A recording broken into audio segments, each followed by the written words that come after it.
Buenos días, compañeros. Somos el grupo número 5 y vamos a hablar acerca del razonamiento probabilístico.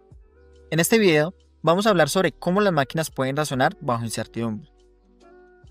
En la vida real, muchas veces no tenemos toda la información necesaria para tomar decisiones, pero aún así lo hacemos.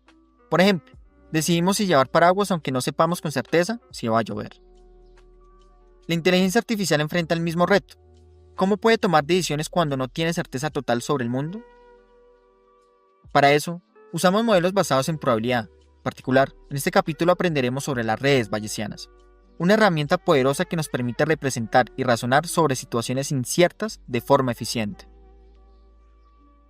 Veremos cómo representar el conocimiento con estas redes, cómo se interpreta la información que se contiene, su semántica, y cómo se puede hacer inferencia, es decir, calcular la probabilidad de que algo ocurra con base en la información que ya tenemos. Finalmente, veremos algunos métodos para hacer inferencia cuando el cálculo exacto es muy costoso, usando aproximaciones que son rápidas y útiles en la práctica. Todo esto nos ayudará a entender cómo se pueden tomar decisiones racionales en contextos donde hay incertidumbre, algo fundamental tanto para la inteligencia artificial como para muchas otras áreas del conocimiento. Para poder entender bien las redes bayesianas y cómo se razona con ellas, necesitamos recordar algunos conceptos fundamentales de probabilidad. Empecemos con las probabilidades conjuntas. Esta nos dice cuál es la probabilidad de que ocurran varios eventos al mismo tiempo. Por ejemplo, podríamos querer saber la probabilidad de que una persona tenga gripe y tenga fiebre al mismo tiempo. A partir de eso, tenemos la probabilidad condicional, que nos dice qué tan probable es un evento, dado que otro ya ocurrió. Por ejemplo, la probabilidad de que una persona tenga gripe, dado que ya sabemos que tiene fiebre. Esto se escribe como la probabilidad condicional de gripe dado fiebre. Ahora, la regla del producto nos ayuda a calcular probabilidades conjuntas usando probabilidades condicionales. Por ejemplo, la probabilidad de que alguien tenga gripe y fiebre, ¿sí?, es igual a la probabilidad condicional de fiebre dado gripe por la probabilidad de gripe. El siguiente concepto importante es la independencia condicional. A veces, dos eventos pueden parecer relacionados, pero cuando sabemos una tercera cosa, dejan de estarlo. Por ejemplo, supongamos que tenemos tres variables. Un incendio en casa, la alarma se activa y el vecino llama a la policía. Si sabemos que el vecino llamó, podríamos pensar que hubo un incendio. Pero si también sabemos que la alarma se activó, entonces el hecho de que el vecino llame se explica sin importar si hubo incendio o no. En este caso, podemos decir que incendio y llamada del vecino son condicionalmente independientes dado alarma. Por último, tenemos el teorema de Bayes, que da base en razonamiento probabilístico. Nos permite calcular una probabilidad inversa. Por ejemplo, en vez de calcular directamente la probabilidad de tener gripe dado que hay fiebre, podemos usar este teorema para reescribirlo así. La probabilidad condicional de gripe dado fiebre es igual a la probabilidad condicional de fiebre dado gripa por la probabilidad de gripe dividido sobre la probabilidad de fiebre. Este tipo de razonamiento nos permite actualizar creencias. Si obtenemos nueva evidencia, como síntomas o señales, podemos ajustar las probabilidades sobre lo que creemos que está ocurriendo. Con estos conceptos en mente, probabilidad condicional, regla de producto, independencia condicional y teorema de Bayes, estamos listos para ver cómo se usan en la construcción de redes bayesianas. Ya teniendo en mente los conceptos básicos, vamos a ver ahora cómo podemos usarlos para representar el conocimiento sobre un mundo en el que hay incertidumbre. En teoría, si conocemos todas las variables que afectan una situación, podríamos construir una distribución de probabilidad conjunta que nos diga la probabilidad de cada posible combinación de valores. Pero en la práctica, esto no es posible. El número de combinaciones crece de forma exponencial con el número de variables. Además, llenar esta tabla completa sería poco natural y casi imposible. Para resolver este problema, el capítulo nos propone una solución: las redes bayesianas. Estas son una forma de representar el conocimiento probabilístico de manera más compacta y eficiente, aprovechando las relaciones de dependencia entre variables. Una red bayesiana es un grafo dirigido sin ciclos, donde cada nodo representa una variable aleatoria que puede ser booleana, discreta o continua. Las flechas indican relaciones de dependencia directa entre las variables. Y cada nodo tiene asociada una tabla de probabilidad condicional que indica cómo se comporta esa variable según el estado de sus pares en la red. Lo importante es que no tenemos que definir toda la distribución conjunta desde cero.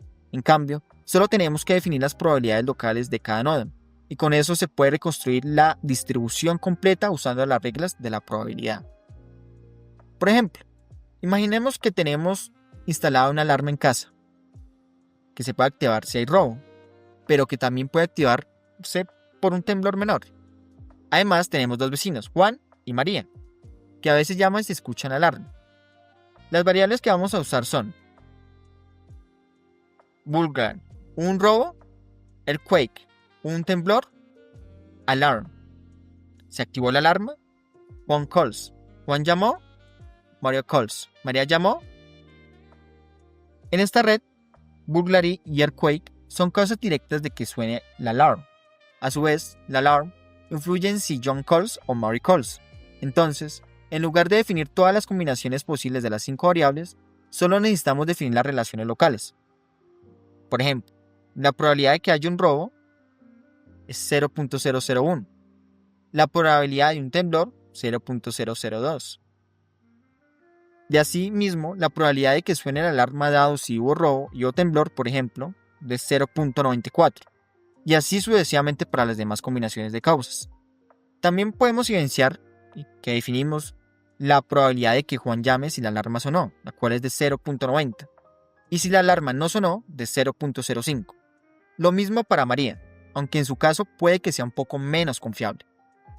Como puedes ver, solo necesitamos especificar las probabilidades condicionales de cada variable, en función de sus causas directas, y no todas las combinaciones posibles. La red completa permite entonces calcular cualquier probabilidad combinando estas tablas locales. En resumen, una red bayesiana nos permite capturar relaciones causales o dependencia entre variables, y hacerlo de una forma eficiente, incluso cuando el número total de variables es muy grande. En lugar de pensar en todos los posibles mundos, nos concentramos en las relaciones clave entre las variables.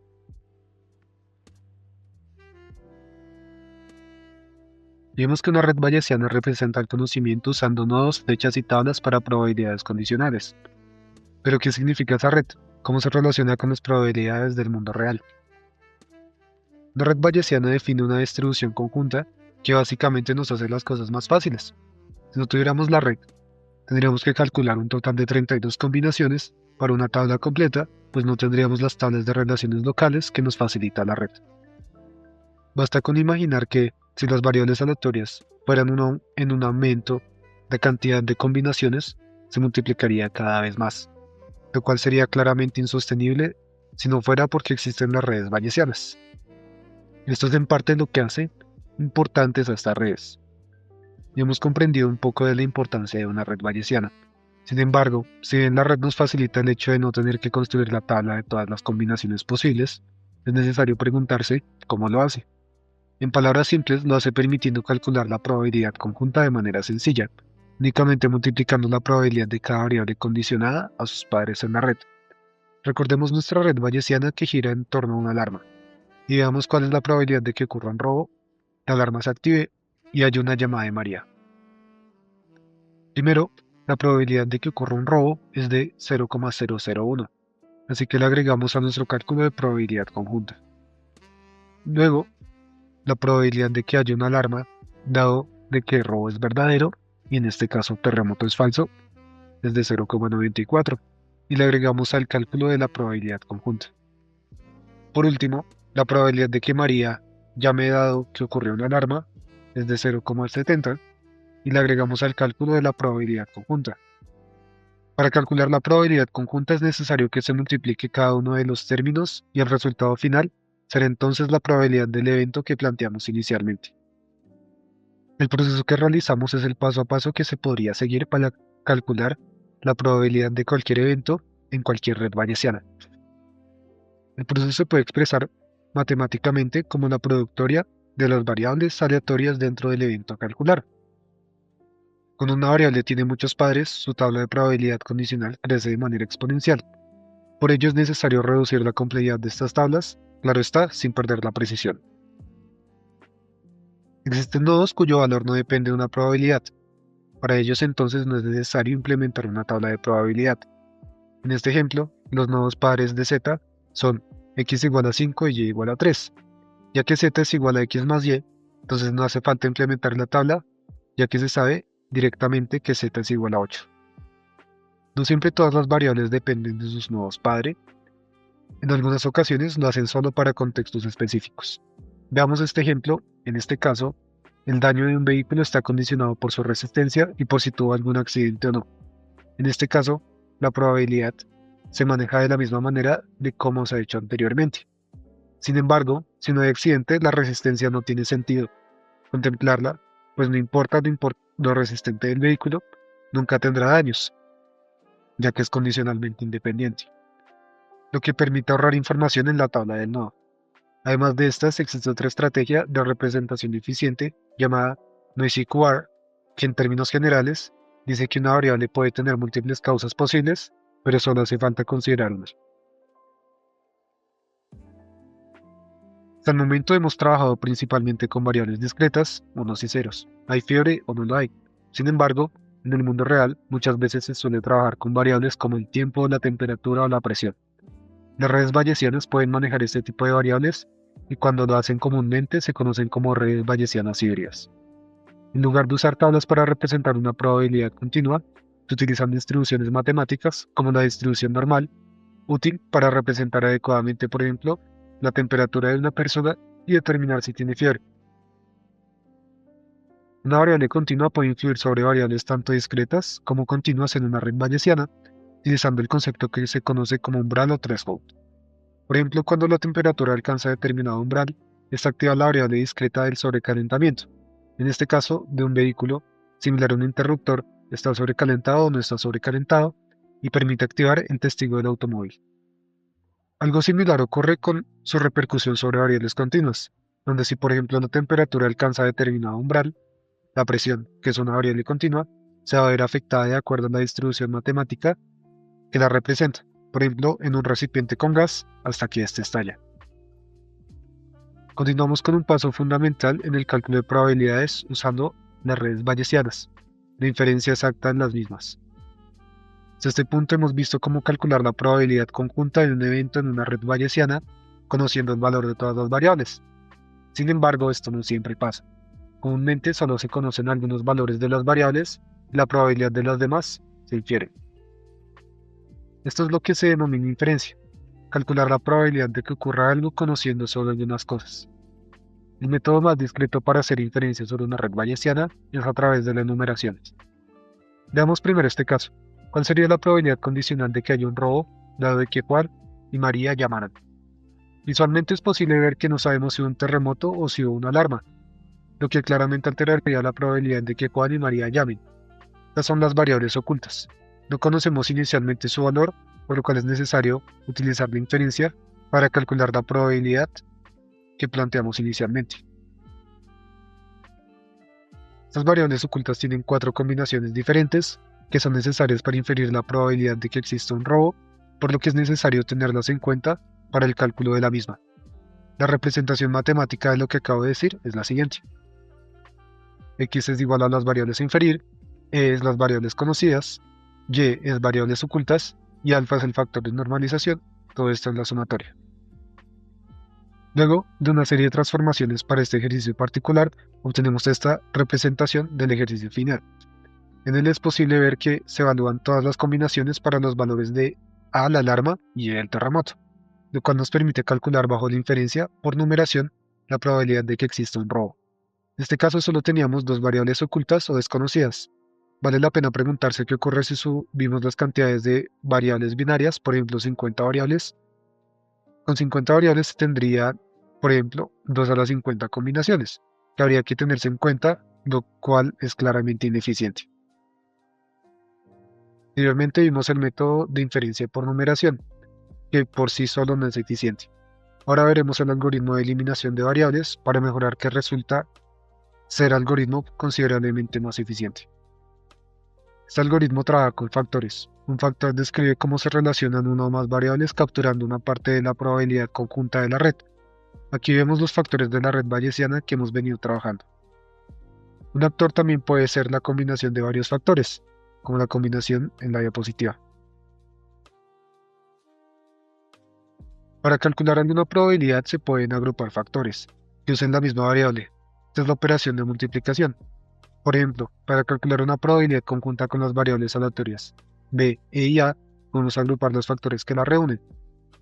En algunas ocasiones esta agrupación da como resultado factores con algunas variables que no son necesarias considerar. Cuando esto ocurre necesitamos de la eliminación. Por ejemplo, si tuviéramos las probabilidades de b, e, m, a y j, pero solo quisiéramos calcular las probabilidades con las variables b y j, entonces tendríamos que eliminar m, a y e. Esto se hace a través de lo que se llama suma marginal, que se refiere a sumar todos los valores posibles dentro del factor, y esto lo vamos haciendo sucesivamente por cada variable. Esto es un enfoque más eficiente de la inferencia por enumeración, pues nos evita repetir cálculos innecesarios. Hemos visto cómo eliminar de manera general variables para llegar a determinada probabilidad objetiva. Sin embargo, ¿en qué orden deberíamos hacerlo? Antes que nada, es útil determinar si en el factor hay alguna variable que no incida sobre la probabilidad objetiva. De esa manera, simplemente podría eliminarse y no hacer su suma marginal. Por ejemplo, consideremos el factor probabilidad de b, e, m, a y j. La probabilidad que queremos calcular es probabilidad de j y a. Supongamos que las variables e no inciden sobre el cálculo de esta probabilidad, de esta manera que simplemente se ignora.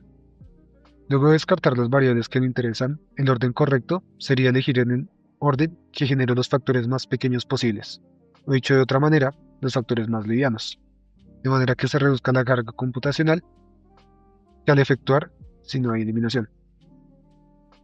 A pesar de que los anteriores métodos nos permiten calcular una probabilidad condicional en cualquier red bayesiana, la eficiencia de los mismos está limitada por la estructura de la red. La complejidad de la red podría dificultar, incluso volver ineficiente, el uso de estos métodos, dificultando la inferencia. La complejidad de la inferencia en una red bayesiana está determinada por el ancho del árbol.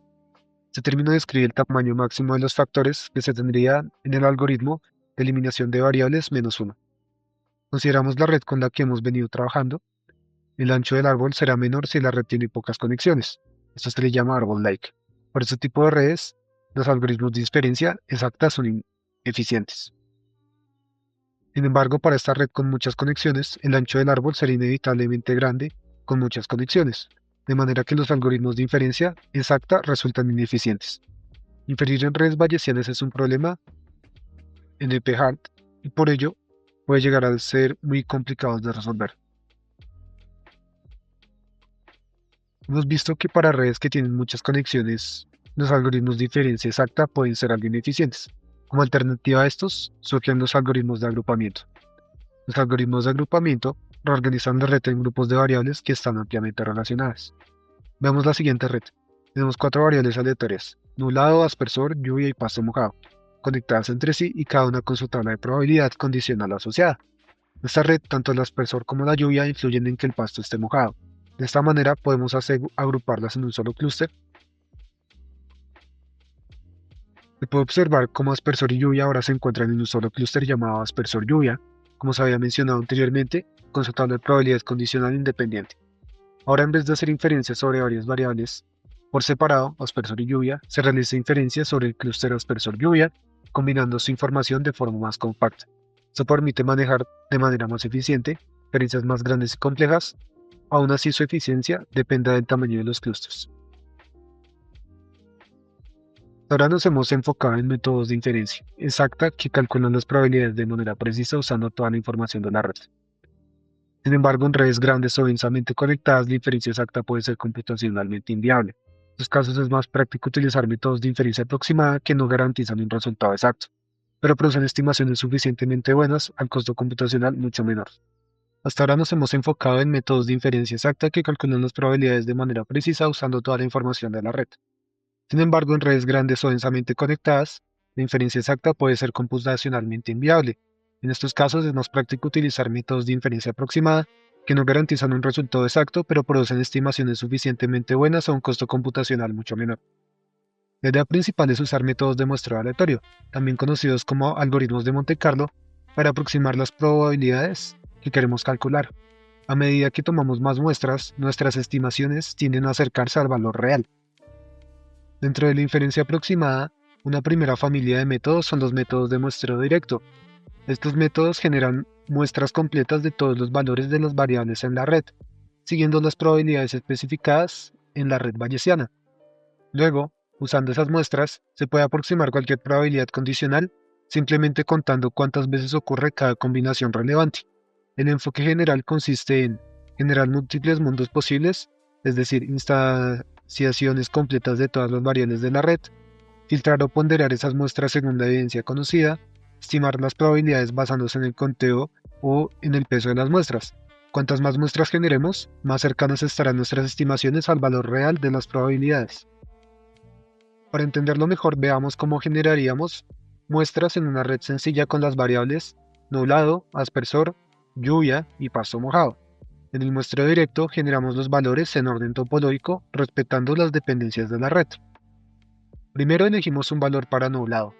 Por ejemplo, si la probabilidad de nublado igual a verdadero es de 0,5, tomamos un número aleatorio entre 0 y 1, y si es menor que 0,5, asignamos true. De lo contrario, false. Luego generamos aspersor, condicionando a nublado. Si nublado es igual a true, entonces la probabilidad de que aspersor sea igual a true es de 0,1. Si nublado es igual a false, la probabilidad de que aspersor sea igual a true es de 0,5. De mismo modo que el anterior, generamos otro número aleatorio y asignamos el valor correspondiente. Después generamos lluvia, también condicionada a nublado. Finalmente, generamos pasto mojado, condicionando aspersor y lluvia. Cada conjunto de valores generados de esta forma constituye una muestra completa que representa un posible escenario del mundo según la red.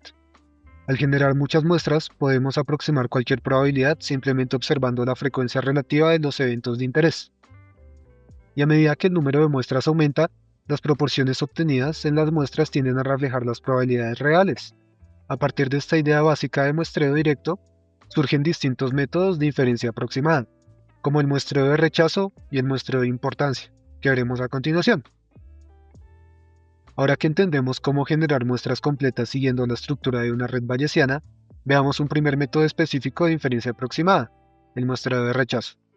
En este método, generamos muestras completas de todas las variables, siguiendo las probabilidades de la red, como vimos en el ejemplo anterior. Luego, comparamos cada muestra con la evidencia conocida. Si la muestra es consistente con la evidencia, la aceptamos. Si no lo es, la descartamos. Siguiendo el mismo ejemplo anterior, supongamos ahora que sabemos que pasto mojado es igual a true. Queremos inferir alguna probabilidad condicionada a esta evidencia. Así, cuando generamos una muestra completa, si en la muestra pasto mojado es true, la aceptamos. Si en la muestra pasto mojado es false, la rechazamos y no la usamos. Por ejemplo, si generamos nublado igual a true, aspersor igual a false, lluvia igual a true y pasto mojado igual a true, en esta muestra coincide con la evidencia pasto mojado igual a true. Entonces la aceptamos y la usamos para estimar las probabilidades. En el caso contrario, se rechaza y la descartamos del conteo. El muestreo de rechazo es un método simple y directo para hacer inferencia aproximada, pero su eficiencia depende fuertemente de qué tan probable sea la evidencia en la red bayesiana. Para solucionar el problema del muestreo por rechazo, podemos forzar la evidencia y ajustar el peso de la muestra según qué tan probable era esa evidencia. De esta manera, todas las muestras con pasto mojado las tomamos, pero aquellas sin pasto mojado las descartamos. Teniendo ahora todas las muestras con pasto mojado en verdadero, las completamos las muestras tomando el valor aleatorio de lluvia, aspersor y nublado. De esta manera, forzamos la evidencia y ajustamos los pesos de las muestras de acuerdo a la probabilidad de la evidencia. Este peso corresponde por cada muestra a la probabilidad condicional de la probabilidad de pasto mojado, que está igual a true, siempre que tengamos aspersor y lluvia.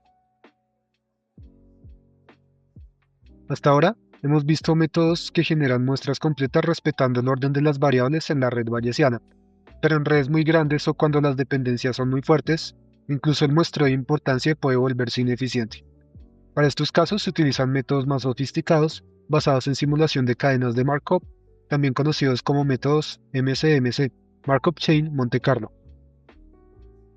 Una cadena de Markov es un procedimiento aleatorio que genera una secuencia de estados donde el estado siguiente depende solamente del estado actual y no de cómo se llegó hasta él. En nuestro contexto, Cada estado será una asignación completa de valores a las variables de la red.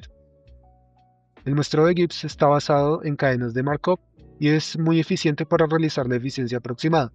Gibbs funciona de la siguiente manera. Inicialmente tenemos algunas variables de evidencia fijas, en este caso aspersor y pasto mojado. De esta manera, entonces sabemos que existen dos variables que resultan desconocidas, tanto nublado como lluvia. Las variables desconocidas tienen dos posibles valores, verdadero o falso. Esto nos da un total de 4 combinaciones posibles, combinando verdadero y falso para ambas variables. Primero inicializamos los valores de las variables de manera completamente arbitraria. Por ejemplo, para este caso seleccionamos nublado como verdadero y lluvia como falso. El muestreo de Metropolis-Hastings es un método de inferencia aproximada basado en simulación de cadenas de Markov que combina diferentes métodos de generación de muestras para construir una cadena de Markov que converge a la distribución deseada. A diferencia del muestreo de Gibbs, que modifica el valor de una sola variable en cada paso, Metropolis-Hastings permite hacer saltos más grandes en el espacio de estados. El método se basa en dos pasos fundamentales. Generar un estado candidato X' a partir del estado actual X usando una distribución propuesta, Proposal Distribution, que puede mezclar distintos métodos de muestreo. Y segundo, aceptar o rechazar el nuevo estado X' según la probabilidad de aceptación, que se calcula de manera que asegure que la cadena de Markov converge a la distribución deseada. Esta probabilidad de aceptación garantiza que, aunque algunas propuestas no sean óptimas, la cadena mantenga la distribución objetivo como su distribución estacionaria. El muestreo de Metropolis-Hastings construye cadenas de Markov combinando pasos locales como Gibbs y saltos globales como muestreo de importancia, permitiendo explorar de manera más efectiva el espacio de configuraciones. Gracias a su flexibilidad, es un método muy poderoso para la inferencia aproximada en redes bayesianas complejas, especialmente cuando otras técnicas de muestreo tienen dificultades para cubrir todos los espacios de estados. Hasta ahora hemos usado redes bayesianas para representar dependencias estadísticas entre variables, pero aunque útiles, estas redes no distinguen entre correlación y causalidad. Por ejemplo, una red bayesiana podemos representar que fuego y humo están relacionados, pero la red no diferencia si el fuego causa el humo o si solo están estadísticamente correlacionados. De hecho, podríamos invertir la dirección de la flecha y seguir representando la misma distribución de probabilidad, lo cual no tiene sentido desde un punto de vista causal. El humo no causa el fuego. Para ello, las redes causales son un tipo especial de red bayesiana en la que los arcos representan relaciones de causa y efectos reales. Esto significa que si dibujamos una flecha de fuego a humo, es porque creemos que el fuego causa el humo, y no al revés. En esta dirección, no solo se basa en datos o correlación, sino en un juicio causal. Las redes causales tienen una ventaja muy importante. Nos permiten razonar sobre lo que pasaría si intervenimos en el sistema. Por ejemplo, en la red, aspersor, lluvia y pasto mojado. Lluvia y aspersor son causas posibles de que el pasto se moje.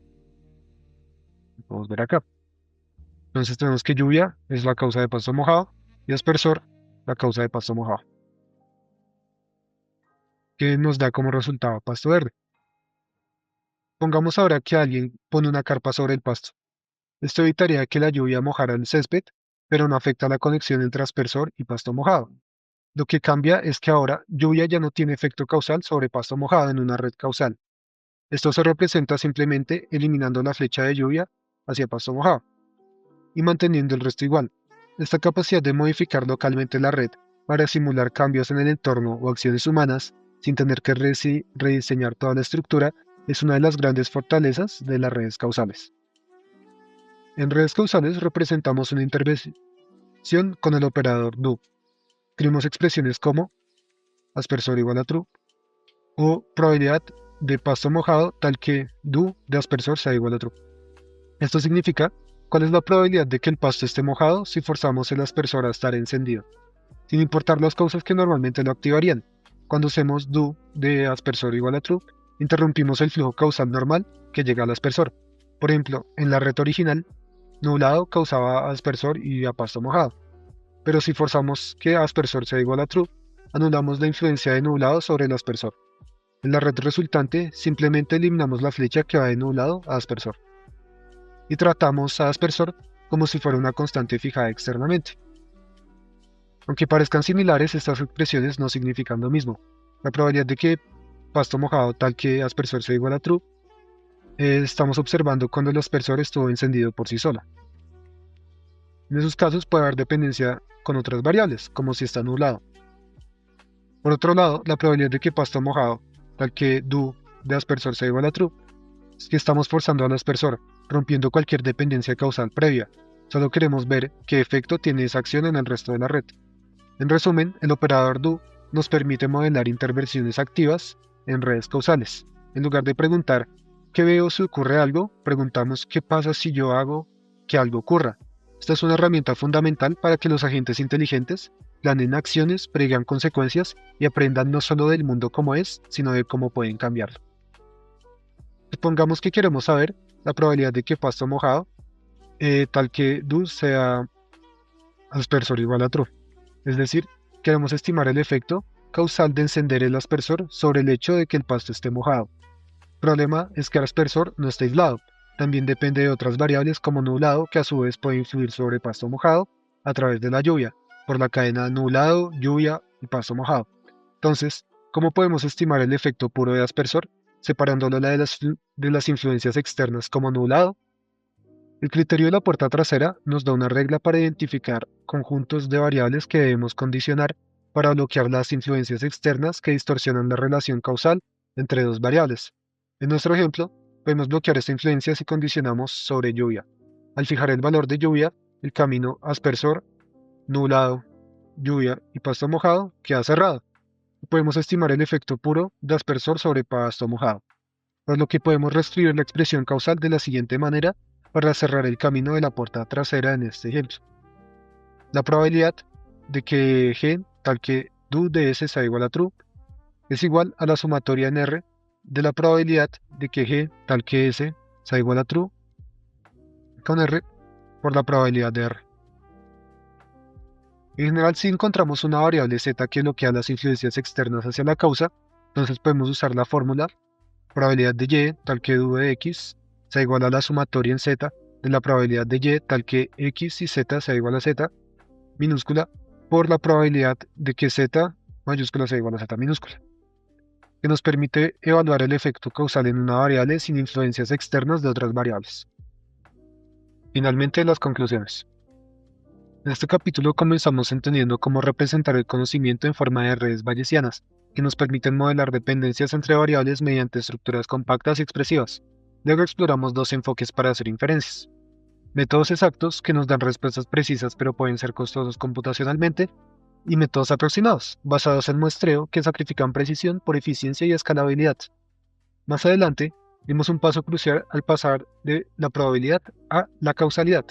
Aprendimos que no basta con observar el mundo, muchas veces necesitamos intervenir, actuar y predecir las consecuencias de esas acciones.